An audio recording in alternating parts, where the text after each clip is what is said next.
अस्सलामुअलैकुम वरहमतुल्लाहि वबरकातुहू। आप सभी का हमारे चैनल में इस्तकबाल है। उम्मीद है आप सब खैरियत से होंगे। वीडियो में आगे बढ़ने से पहले आप सबसे गुजारिश है कि हमारे चैनल को सब्सक्राइब करें और बेल आइकॉन को प्रेस करें। हमसे किसी ने सवाल किया कि क्या कुरान को बग़ैर समझे अरबी भाषा में पढ़ने को कहा गया है? अगर नहीं तो लोग जिनकी भाषा अरबी नहीं है वो क्यों कुरान को अरबी भाषा में पढ़ते हैं? बहरहाल जो भी आसमानी किताबें नाजिल हुई हैं उनकी अलग अलग ज़ुबानें हैं। जैसे 4 आसमानी किताबें हैं, तौरात, ज़बूर, इंजील और कुरान, जिनका ज़िक्र अल्लाह ताला ने कुरान में भी फरमाया है। मुसलमानों को चाहिए कि उन किताबों पर भी ईमान लाए। जगह के एतबार से ज़ुबानें होती हैं और रसूलों को उसी जगह के उसी ज़ुबान में किताबुल्लाह दी जाती है। जैसे तौरात मूसा अलैहिस्सलाम पर नाजिल हुई और वो मिस्र से ताल्लुक़ रखते थे तो मिस्र की ज़ुबान इब्रानी थी, तो अल्लाह ने तौरात इब्रानी ज़ुबान में उतारी। ईसा अलैहिस्सलाम इंजील के मुताबिक फ़लस्तीन की एक जगह जिसे बैत लहम कहा जाता है वहाँ पैदा हुए। उस वक्त वहाँ की ज़ुबान सुरियानी थी, तो अल्लाह ताला ने इंजील को सुरियानी ज़बान में उतारी।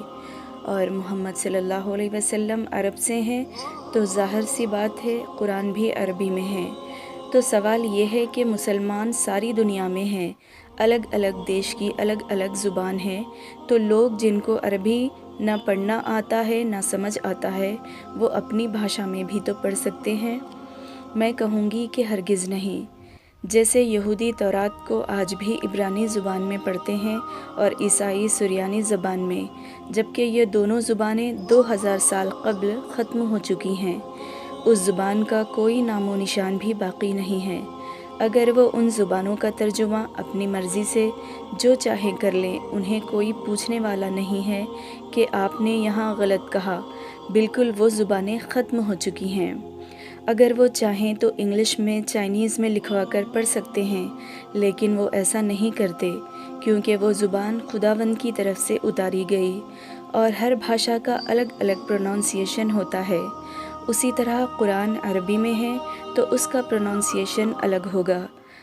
जब हम उसे इंग्लिश में या हिंदी में या किसी भी भाषा में लिखते हैं तो उसके अल्फाज सही से अदा नहीं हो पाते। जैसे अरबी में दाल, ज़ा, ज़्वा और ज़्वाद ये 4 हरूफ तहजी हैं और इन चारों की आवाज़ अलग अलग होगी। अगर हम उसे इंग्लिश में लिखेंगे तो चारों के लिए सिर्फ़ एक ज़ेड ही लिखा जाएगा। जब हम ज़ेड से लिखे गए अल्फाज पढ़ते हैं तो मालूम नहीं होता कि वहाँ कौन सी आवाज़ थी, कौन सा मखरज था, तो वो पढ़ना गलत हो जाएगा और उसके माने भी बदल जाएंगे।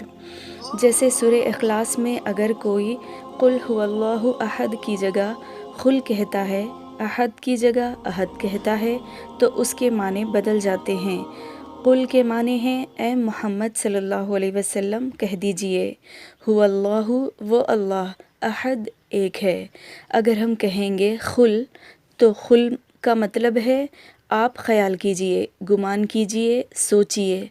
अहद की जगह अहद कहेंगे तो उसका मतलब होगा बुज़दिल। तो प्रोनाउंसिएशन गलत होगा तो उसके माने भी गलत होंगे। इसीलिए कुरान को अरबी में ही पढ़ना अफजल है। जो अरबी पढ़ना ना जानते हों उन्हें चाहिए कि सीख ले। इल्म हासिल करना हर मुसलमान मर्द और औरत पर फ़र्ज़ है और इल्म हासिल करने की कोई उम्र नहीं होती। और रही बात कुरान को समझने की, उसका तर्जुमा हम किसी भी ज़ुबान में पढ़ सकते हैं और समझ सकते हैं। अल्लाह ताला से दुआ है कि अल्लाह ताला हमें नफ़ा बख्श इल्म अता करे।